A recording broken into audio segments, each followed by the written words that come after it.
Bonjour, vous êtes à Léon de Soleil, bienvenue. Vous allez nous accompagner pendant une vingtaine de minutes avec un promeneur. Et nous allons voir la Guyane au fond de ses yeux, à la fois celle d'hier, d'aujourd'hui, avec des incursions vers le futur. Ce sera une surprise, mais surtout une balade. Installez-vous, écoutez. Bonjour Marie-Georges. Bonjour Luc. Alors j'ai envie de vous interroger sur la Guyane, mais je pense que vous n'auriez pas écrit Retour au pays natal. Mais il y a une chose que je trouve impressionnante dans votre biographie, vous dites je suis guyanaise, et vous l'affirmez comme si vous n'étiez pas guyanaise. Voulez-vous nous dire pourquoi vous n'êtes pas guyanaise ?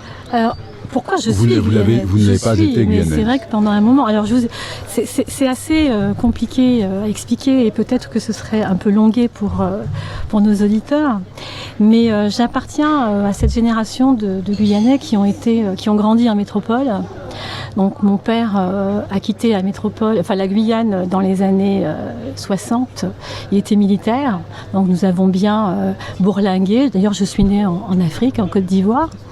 Et je suis arrivée en Guyane, j'avais à peu près 14 ans, 15 ans. Et j'avais le background français, c'est-à-dire que j'avais été nourrie musicalement, culturellement. J'étais une petite négropolitaine. Mes références étaient des références françaises. Et quand je suis arrivée en Guyane, le premier choc a été de constater que je n'étais pas acceptée dans un premier temps à cause de mon accent. Vous aviez un accent parisien ? J'avais un accent, alors pas l'accent parigot, mais j'avais l'accent que j'ai maintenant. Et c'est vrai que dans les cours, à l'époque j'étais à l'externat Saint-Joseph, et c'est vrai que j'étais rejetée parce que je n'avais pas la manière de parler, les intonations guyanaises.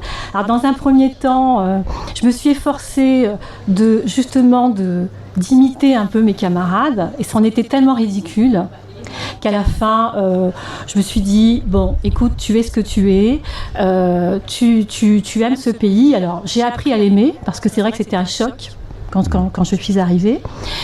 J'ai appris à l'aimer, et je me suis battue, et je me bats encore aujourd'hui, pour affirmer et faire reconnaître ma guyanité.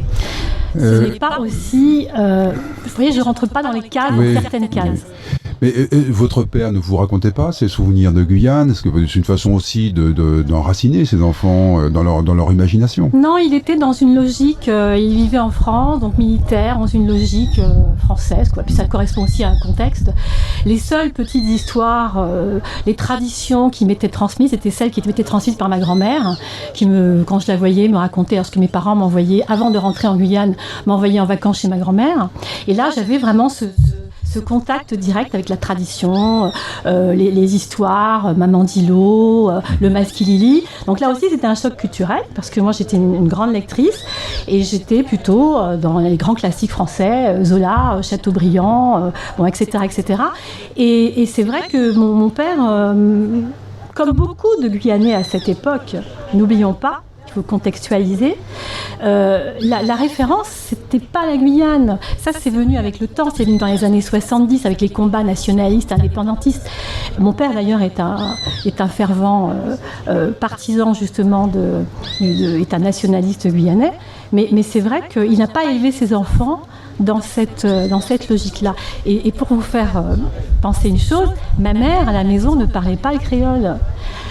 Le seul moment où maman parlait le créole, c'était quand elle était fâchée, quand elle avait quelque chose à nous reprocher. Et nous, on savait que, attention, mot créole égale fâcherie, égale... Donc on avait aussi associé le créole à un certain état d'esprit.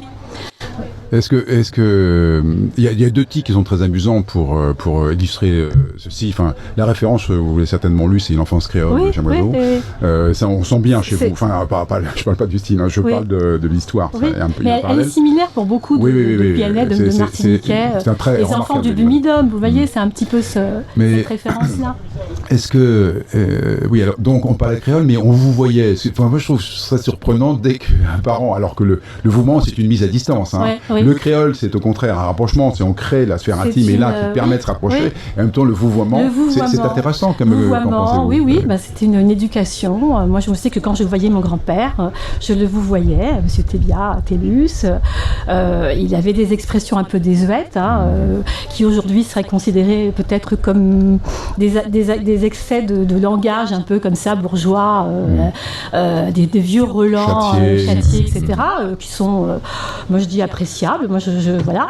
C'est vrai qu'aujourd'hui, on n'est plus dans cet état d'esprit, mais c'est vrai que nous avons grandi dans une ambiance comme ça, entre guillemets, une enfance française. Vous voyez, ça pourrait être un titre de roman. Alors, à ce propos, qu'avez-vous gardé de l'Afrique? En avez-vous gardé des souvenirs ou des impressions? Alors, des impressions, des souvenirs, et puis un choc en 98, je m'y suis rendue. Je suis retournée en Côte d'Ivoire, à la faveur d'un voyage d'agrément. Et c'est vrai que ça a été le premier, je dirais, le premier pas vers un retour aux sources, que j'ai ensuite concrétisé en me rendant à Gorée, au Sénégal, la maison des esclaves, l'île de Gorée.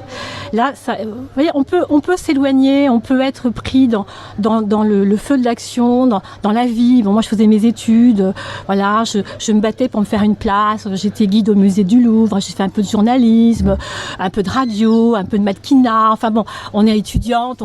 Et puis, à un moment donné, on est rattrapé par tout ça. On peut avoir à un moment donné effectivement rejeté toute cette partie africaine de son être. Et puis à un moment donné, les choses vous reviennent en pleine face, avec plus ou moins de violence, et vous n'avez qu'une seule attitude à avoir, c'est de prendre ça comme une grâce et comme un juste retour des choses. Je trouve ça intéressant parce que vous naissez en Afrique, oui. Vous grandissez en grande partie en métropole, vous arrivez en Guyane, et quand vous évoquez le retour aux sources, ce n'est pas le retour aux sources familiales, c'était la Guyane, le berceau, mais africaine. Est-ce que ça veut dire quelque chose de particulier pour vous? Vous auriez pu vouloir, comme vous l'avez, si on lit un peu votre biographie, on voit que le retour aux sources, ça a d'abord été de vous constituer dans votre identité guyanaise. Oui, ça a déjà été quelque chose. Ça a été une première étape. Et après coup, vous allez en Afrique et là, vous avez voilà. Et d'ailleurs, je me souviens avoir été tellement choquée de mettre... Je raconte d'ailleurs dans une nouvelle, où je suis dans la maison des esclaves et il fait extrêmement chaud, donc assoupi. Il y a des bancs façonnés en terre cuite, voilà, et je m'allonge, justement, j'ai très chaud. Et bon... J'ai un peu extrapolé tout ça avec une héroïne qui entend des bruits, les chaînes, etc. Mais c'est vrai que ça a été... on est de cette terre. On peut avoir fait des milliers de kilomètres, on peut avoir traversé les océans, les siècles. On est de cette terre. Ça, c'est quelque chose de... Oui, ça a été une révélation qui s'est concrétisée avec le temps. Et aujourd'hui... Je suis guyanaise, je suis afro-descendante, j'aime beaucoup ce terme, afro-descendante, je suis guyanaise, même si certains me le contestent, mais je me sens, j'aime ce pays, il est chevillé au cœur, au corps, et lorsque je voyage, je suis contente de partir, mais je suis aussi heureuse de revenir chez moi. On ne va pas faire une description naturaliste de la Guyane, mais quand même, j'avais senti chez vous une certaine réserve sur cette question. Mais quand vous êtes à l'extérieur, quel regard avez-vous sur la Guyane? C'est sur le plan de l'environnement, sur le plan de la nature? C'est une force? Est-ce que c'est les forces spirituelles des différentes nations amérindiennes bouchounéguées qui se cristallisent autour dans les souvenirs? Qu'est-ce que c'est une force spirituelle et je voudrais un peu rebondir sur le titre de votre émission, Léon, alors votre émission Léon de Soleil. Léon de Soleil, donc il y a un jeu de mots, voilà. Mais vous savez que ce mot de Léon a une connotation un peu différente pour nous en Guyane. Bon, Léon, c'est un mot français, c'est un peu partir, tracer son chemin dans la forêt. Mais pour nous, c'est le Léon, c'est ce qui nous permet de revenir aux intentions originelles lorsque nous étions esclavisés, parce que maintenant on ne dit plus esclaves, et que nous étions sur l'habitation et qu'on nous avait répété qu'il ne fallait pas quitté cette habitation, que la forêt était dangereuse, et certains ont eu le courage de marronner, de layonner, de partir à travers cette forêt qui constituait effectivement un danger. Et une fois que le danger avait été appréhendé, le layon tracé à coups de coupe-coupe, eh bien, les marrons se sont rendu compte qu'il y avait quelque chose de possible. Il y avait une organisation, une structuration, un retour peut-être à l'Afrique mythique. Ils ont essayé d'ailleurs, avec plus ou moins de bonheur, un retour à cette Afrique mythique. Et pour moi, la Guyane, c'est le layon, je dirais, à connotation historique, mais aussi le layon aujourd'hui, le layon moderne. Nous avons une situation sociale catastrophique, il faut dire les mots, des remises en question, des quêtes identitaires, des peuples qui ont pendant très longtemps été très mal considérés. Je pense aux peuples du fleuve, aux Bushinangé, qui aujourd'hui ont besoin d'être reconnus, les Amérindiens. Et ça, pour moi, c'est la nouvelle forêt. Vous voyez, c'est la nouvelle frontière qu'il va falloir essayer de rejoindre en élaborant des nouveaux layons, des nouveaux passages pour pouvoir intégrer ces gens qui font partie de la Guyane. On leur a contesté. Et aujourd'hui, vous voyez, c'est prégnant. On ne peut pas faire un pas sans se dire, mais effectivement, les Bushinangé ont besoin de s'exprimer parce que les créoles, c'est une communauté à laquelle j'appartiens, ont pendant longtemps tenu le haut du pavé, en méprisant, il faut le dire, les autres populations.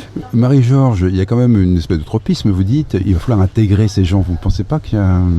Intégrer, moi je parle je parle d'intégration parce que rendez-vous dans l'ouest. Est-ce que ce ne sont pas les créoles qui devraient s'intégrer à la Guyane d'une certaine façon, les créoles, un autre genre oui, c'est une intégration, puisque eux-mêmes se sont intégrés, sont le fruit d'intégration et de migration et d'immigration successives. Mais dans ces migrations successives, vous avez quand même des poches dans la population qui ne sont toujours pas, qui n'ont pas encore leur place. Ils n'ont pas encore leur place. Nous n'avons pas d'élus, je dirais,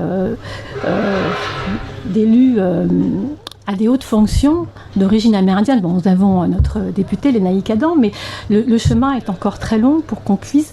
Vous avez encore des Guyanais qui vous disent que les gens de l'Ouest, il y a un fossé culturel. La personne qui vous a précédé à ce micro, qui se prénomme Brice, nous disait qu'elle ne se reconnaissait pas dans le terme créole. Or, vous venez d'indiquer que vous étiez créole. Oui, alors c'est vrai qu'on peut le contester quand on voit l'origine du mot créole. Au départ, les créoles, ce sont les blancs. Oui. Les blancs des colonies, effectivement. Et le mot, par extension, est devenu... on s'est approprié ce nom. Donc il faudrait s'appeler... Alors l'appellation... est un peu compliqué à trouver, mais c'est vrai que nous utilisons un mot comme bien d'autres qui sont infamants, par exemple chabin, toutes ces choses-là sont non mais c'est vrai, c'est héritier de la colonisation et créole effectivement. Parce que vous avez indiqué afro-descendante. Oui, il y a deux femmes d'ailleurs. Mais en même temps créole. Il y a deux femmes. Enfin, vous êtes la deuxième femme qui l'utilise. Oui, mais en même temps créole parce que je suis le fruit de métissage aussi que je ne peux pas nier. Et les revendications identitaires aujourd'hui, on voit les jeunes qui s'expriment sur les réseaux sociaux, qui mettent en avant l'Afrique. Je suis d'accord, effectivement, il faut le faire. Il faut le faire de manière intelligente et il ne faut pas fermer les portes. Nous sommes ce que nous sommes. Nous avons des origines africaines, mais aussi amérindiennes, européennes, asiatiques. Et on ne peut pas exclure toutes ces origines pour la valorisation d'une seule, même si la valorisation de notre côté africain a été, à travers les siècles, complètement honnie et complètement méprisée. Vous observez, comme tout le monde, les mouvements aujourd'hui en Guyane avec les revendications des peuples premiers, à la fois amérindiens, Bushinangé. Vous voyez la mise en question des créoles, puisque vous voulez poser ces interrogations. Je me pose des questions aujourd'hui. Vous n'avez pas l'impression, et d'ailleurs dans le monde entier, la question de l'identité est vraiment frappante, à l'égard des nationalismes qui opéraient un repli alors que finalement c'était une ouverture dont on a certainement besoin.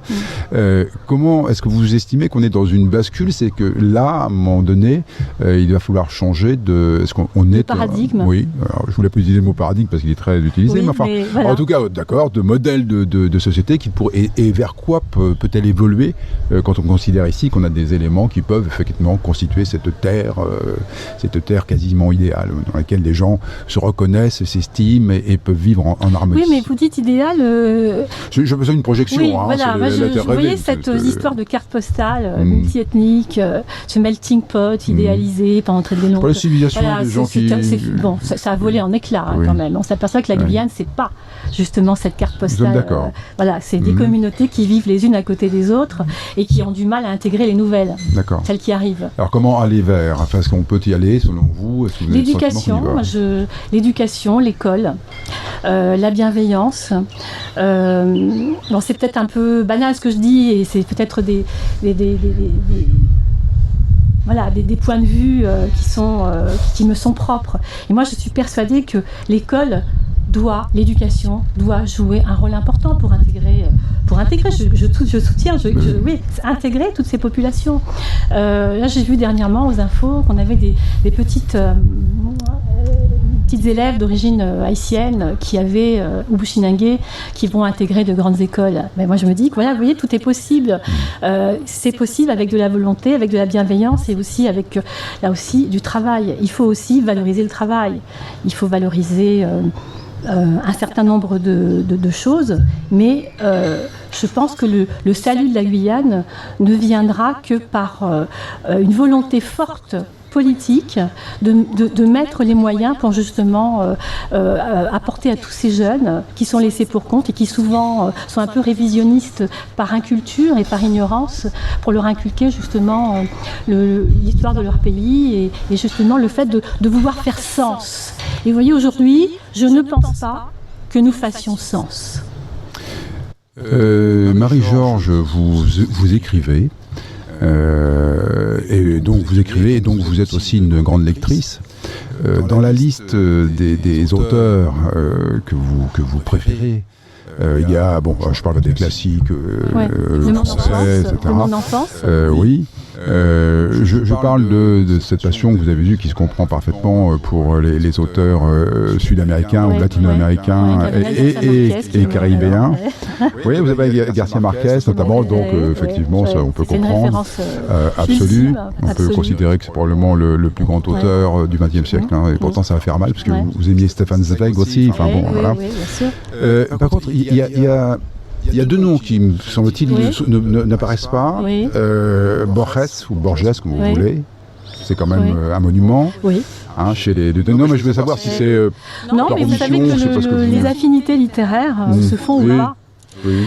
Vous avez donc avec lui, est-ce vraiment universel? Oui, des grandes figures universalistes de la littérature qui voilà, moi j'avoue que j'ai du mal avec Borges. J'ai du mal aussi avec Chamoiseau. Vous voyez, j'admire énormément son travail, mais l'écriture, son écriture, par exemple, Texaco, c'est du Franck-Roll, mais j'admire énormément sa manière d'écrire. Je la trouve érudite, je la trouve intelligente, je la trouve subtile. Une enfance créole, par exemple, c'est subtil, c'est intelligent, mais je trouve que ce n'est pas accessible à tout le monde. Je les ai lus, mais si vous deviez me demander un hit parade, enfin un top des ouvrages que j'ai le plus aimé déguster, aimé lire, et en me disant un jour peut-être. Quand le prochain, celui que je voudrais écrire, celui que j'aurais aimé écrire. Mais il y a des merveilles. Mais mon héroïne absolue, c'est quand même Maryse Condé. Maryse Condé, que j'ai eu l'occasion de rencontrer et qui, pour moi, est c'est une référence. Je pourrais vous en citer d'autres, Toni Morrison. Oui, je reste quand même dans un parcours très classique. Pourtant, vous j'ai peut-être mal lu, mais vous avez été très impressionné par un auteur français, par François Sagan. Oui, aussi, c'est vrai, dans la manière moderne de décrire. Voilà. Et puis c'est quelqu'un qui j'aime beaucoup les femmes, les écrivains avec des fêlures. Vous voyez, elle a du mal à dire ce qu'elle écrit. Quand vous regardez un peu ses interviews, elle bégayait, elle pouvait pas aligner de mots. Oui, un peu comme Modiano. Voilà, mais voilà, ce sont des gens qui ont du mal à dire ce qu'ils écrivent et qui ne s'expriment que par les mots, par l'écriture. Mais alors, sur le plan militant et sur le plan d'identité, je n'ai pas vu Frantz Fanon dans la voilà, liste. là aussi, vous voyez, oui, et pourtant. Non, c'est un autre point de vue. Michel Cantat-Diop, vous voyez, oui. voilà. Vous avez eu mes questions. Voilà, donc, mais je vous le répète, on va vers ce qui nous oui, comme disent aujourd'hui les jeunes, ce qui nous fait kiffer. J'ai lu pour pouvoir me rendre compte quand même. Vous voyez, il ne faut pas rester obtus en disant « Oh, j'aime pas, je lis pas, ça ne m'intéresse pas ». Donc, j'ai lu et je me suis fait mon point de vue. Ce sont des références, ce sont des livres que je conseille pour une construction, pour une culture littéraire. Il faut avoir, et c'est ce qui manque encore, c'est ce qui manque beaucoup aujourd'hui, la culture littéraire, même chez les élèves qui sont en section littéraire, vous pouvez constater avec effroi qu'ils ne lisent pas. Les étudiants ne lisent pas, ne lisent plus personne ne lit. Ça aussi, c'est fondamental pour se construire, justement, pour avoir les arguments, pour avoir les moyens de... Alors, vous écrivez des nouvelles. C'est un genre à la fois qui peut paraître assez facile, mais qui en définitive est très difficile. Qui répond à une certaine technique, bien sûr. Quelle est la nouvelle que vous avez préféré écrire Il y en a une qui... c'est l'étrange histoire de Monsieur Hippolyte. Oui. Alors, mais ça fait longtemps, ça. Ça date de 2011. On prend la biographie dont on dispose. Oui. L'étrange histoire de Monsieur Hippolyte, c'est une histoire que ma grand-mère, vous voyez, j'ai fait référence tout à l'heure, me racontait quand j'étais gamine. Et elle me racontait l'histoire de l'une de ses amies, alors bien sûr c'était l'une de ses amies, qui avait rencontré le diable. Et imaginez dans la tête d'une petite gamine, alors c'était... pour le décorum, un peu c'était autour d'un feu.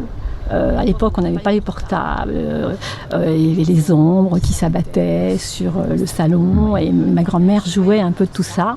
Et on était là, comme ça, la bouche ouverte. Et cette histoire, je devais avoir 8 ans, 9 ans, m'avait énormément marquée. Donc, elle m'avait raconté le début de cette histoire et la chute, bon, que je ne raconterai pas. Oui. Mais cette histoire de cette dame qui avait rencontré le diable et qui l'avait vu, et qui avait raconté cette histoire à ma grand-mère, oui, c'est l'une des nouvelles que je préfère. Vous avez évoqué tout à l'heure l'histoire de cette petite fille que étiez-vous peut-être en train de rêver. Qui rêvait beaucoup, qui rêvait trop. Oui, on peut imaginer que c'était les cales du bateau, fermement. C'est un moteur pour vous, l'écriture, la souffrance en rapport avec de plus en plus. Vos souvenirs, de plus en plus. Je ne pensais pas que ça aurait pris une place aussi importante dans ma vie. Au début, ça a été fait de manière comme ça, pour un peu passer le temps. Et puis, c'est devenu... Vous voyez, je me sens utile. Je me sens utile. Alors, je ne sais pas si on a le temps, mais pour vous montrer cette utilité, je pourrais vous la décrire, mais j'ai eu l'occasion de visiter les prises de la prison de Cayenne, à Rémière-Montjoly, avant le confinement. Le professeur m'a demandé de venir animer des ateliers d'écriture. J'avais beaucoup d'appréhension. Prisonniers, les jeunes prisonniers, petite dame, est-ce que tu penses vraiment? Oui, tu verras. Après, on me dit, mais vas-y, tu vas être dans la réalité, tu prends des notes, peut-être que ça te servira dans ton travail d'écrivaine, tu auras les impressions, tu auras les odeurs, les couleurs, etc. Donc, j'y vais. Et j'arrive, ils avaient travaillé sur mon petit livre, Mon nom est Copena. Et j'arrive dans la salle, donc ils n'étaient pas tous là, donc il a fallu les ramener, c'était compliqué. J'ai pas demandé ce qu'ils avaient fait parce que je voulais pas être influencée. Bon, après j'ai su. J'ai su et je me dis, quel courage. Mais il y a un jeune qui est arrivé, un costaud, qui faisait 1m80. Il vient vers moi, alors son professeur est un peu comme ça, il vient vers moi et me fait, ma mère, elle vous bénit. J'ai dit, pardon, ta mère me bénit? Oui, j'ai jamais lu un livre de ma vie. J'ai jamais lu. J'aime pas lire. Alors je lui dis, c'est bien, très bien. Oui, ma mère est venue me voir au parloir et je lui ai montré votre livre et je l'ai lu et je suis content.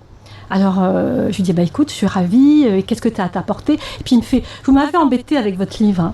Quand le professeur il nous a dit que vous veniez, il nous a donné votre livre, on devait le lire et moi je veux pas lire. Alors, le livre il est resté comme ça sur le lit à me regarder. Tchetsa. Je le regarde, les jours passent, je regarde votre livre, je commence, je l'ouvre, non, ça ne m'intéresse pas. Vous savez, quand on ne lit pas, c'est difficile d'accrocher. Non, ça ne m'intéresse pas, le livre. Et lui, il me regarde, votre livre, il me regarde. Et je lui dis, mais qu'est-ce qui s'est passé? Oui, au bout d'un moment, le professeur a insisté, j'ai ouvert votre livre et je ne l'ai pas lâché. C'est un beau compliment. Alors vous voyez, c'est ça.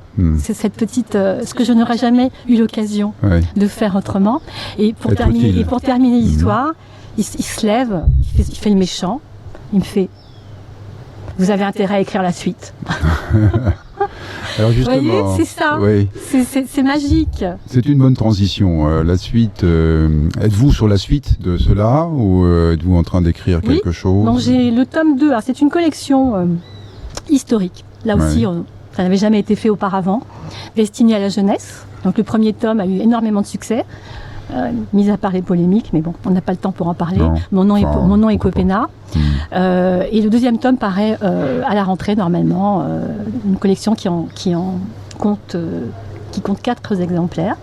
Et puis j'ai un roman pour adultes où là justement vous me parliez de réalité guyanaise. Il y a un moment donné, il faut s'engager. Alors moi, je ne vais pas m'engager en politique. On m'a posé la question il y a quelques années, je me souviens. C'était à... Dis-moi. Oui, vous m'aviez interviewé à Guyane, à l'époque, c'était RFO, vous ne vous souvenez pas.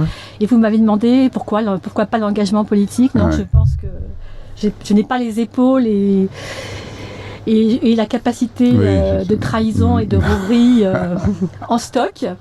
Et donc, ce roman, j'espère qu'il sortira, parce que c'est un roman, je dirais un plaidoyer, un coup de poing. Et justement, j'évoque toutes ces contradictions guyanaises, le littoral, l'Ouest, les Amérindiens, le suicide des jeunes Amérindiens. Enfin bon, j'ai vraiment ici, je me suis dit, voilà, tu as une colère, tu veux exprimer ta colère, tu ne veux pas l'exprimer autrement que par les mots, donc tu vas écrire cette colère. Tu vas écrire cette colère et ça a donné un roman. Parce que vous avez le profil des gens qui à la fois peuvent écrire, donc ce que vous faites, mais qui aussi se manifestent dans les tribunes, dans la presse. Et vous savez que la presse aujourd'hui, je ne parle pas nécessairement de la presse locale, il y a des journaux qui reprennent assez facilement, on le voit bien, la presse nationale, que ce soit Libération, Mediapart ou d'autres, les questions notamment qui se posent en Guyane sur l'état de la société. Pourquoi ne pas avoir choisi aussi j'aurais pu, mais avec d'autres d'ailleurs. J'ai besoin du recul que détient l'écrivain, qui peut se permettre de faire dire à ses personnages ou les faire évoluer dans des situations totalement inacceptables, sans justement, vous voyez, il y a l'interface. Et j'aurais pu m'exprimer dans des blogs, Mediapart, etc. Mais je trouve que le roman, vous voyez, vous touchez toute une partie de la population qui n'ira pas forcément sur des blogs, qui n'a pas forcément le réflexe d'aller lire des tribunes, je dirais, éclairées dans des journaux. Mediapart, oui, j'adore Mediapart, mais qui lit Mediapart? Des gens qui lisent, mais qui disent, vous voyez, ce que je veux dire, c'est qu'on peut imaginer qu'une tribune sur un journal comme Mediapart ou d'autres a plus de retentissement. C'est l'effet de réseau qu'un roman. Mais le roman aussi, vous voyez, moi, on m'a reproché à un moment donné... c'est pas un reproche. C'était un petit peu méchant... parce qu'aujourd'hui il y a un débat, est-ce qu'il faut publier chez un grand éditeur et ne pas être lu, ou publier chez un petit éditeur et être lu? L'ego de l'écrivain a besoin d'être chez les grands éditeurs, même s'il ne vend pas de bouquins. L'important, c'est justement, après, j'étais au Seuil, où j'ai été... vous voyez, même si... donc, le débat, c'était, oui, mais tu vends des livres. Est-ce que c'est mal de vendre des livres? Vous voyez, on m'a comparé... toute proportion gardée. C'est pas une finalité pour un écrivain. Non, c'est pas une finalité, mais attendez, il faut... Non, mais c'est bien de vendre, bien sûr, mais d'être connu. On est content d'être lu, si c'est pour écrire et rester dans sa tour d'ivoire, en étant reconnu par un petit nombre de personnes, une cour de personnes qui savent que vous écrivez bien ou qui se reconnaissent dans vos écrits, et puis que ça reste de manière très élitiste, non, moi, c'est pas l'objectif. L'objectif, c'est d'être lu et d'apporter ma pierre à l'édifice. Copena, c'est un petit livre pour enfants, sans prétention, qui justement m'a permis d'ouvrir des layons dans la forêt. D'accord. Vous voyez ? Vous pensez écrire, on considère ici que vous êtes une des femmes écrivaines. Modestement. Je trace ma route. Une des femmes qui savent écrire. Oui. Quelle est la suite que vous nous réservez? Est-ce que vous vous instituez comme auteur écrivaine ou serez-vous prof d'histoire, éventuellement sociologue, puisque vous avez fait des études pour ça? Je resterai toujours professeur d'histoire puisque je suis, c'est ma formation, je suis historienne. C'est vrai que j'ai fait des études de sociologie au début. L'histoire, ça a été mon point de vue de départ, mon postulat du départ. Tous mes écrits étaient teintés d'histoire, fil conducteur d'histoire. Et puis, aujourd'hui, justement, je voudrais partir de ce postulat historique pour faire de la sociologie, de l'anthropologie. Et je pense qu'il faut maintenant écrire sur la Guyane actuelle. Il faut écrire sur des problématiques de nos sociétés qui n'intègrent pas un certain nombre de personnes, qui restent dans l'ensemble assez... Bon, je vais utiliser un gros mot, mais c'est pas grave, xénophobe, je trouve. Alors c'est vrai que la Guyane a été fortement éprouvée, qui ne l'aurait pas été, mais justement, je trouve que c'est un challenge. Il faudrait pouvoir faire en sorte que ces gens qui viennent d'arriver... Vous voyez, j'ai été choquée dernièrement par des images que j'ai vues sur les réseaux sociaux de gens qui se battaient dans une décharge pour à manger. Est-ce qu'on peut rester indifférent à ça? Dans son petit confort, vous voyez, son petit confort, oui, à un moment donné, il faut prendre position. Il faut prendre position. On ne peut pas se regarder dans la glace le matin en disant, oui, bon, qu'est-ce que je peux faire? Non, pas grand-chose, politiquement, individuellement, non, mais peut-être écrire là-dessus, écrire sur quelque chose, imaginer une histoire qui sera lue, qui va peut-être susciter des interrogations et des peut-être pas des solutions, mais se dire que voilà, c'est le grand challenge de la Guyane de demain. Comment va-t-on faire pour que toutes ces personnes puissent vivre décemment? Vous voyez, je m'interroge, je vous pose la question aussi, comment va-t-on faire? Moi, je vous réponds merci. Merci de nous avoir accompagnés pour cette promenade qui était très riche, mais enfin, en tout cas, fructueuse. Et c'est un regard qu'on retiendra dans cette collection des Lions de Soleil. Merci beaucoup, Marie-Georges. Merci à vous. Merci beaucoup. RDI en Guyane, c'est de la musique, des infos et du sport. RDI sur 105.1 à Cayenne et 88.4 à Kourou.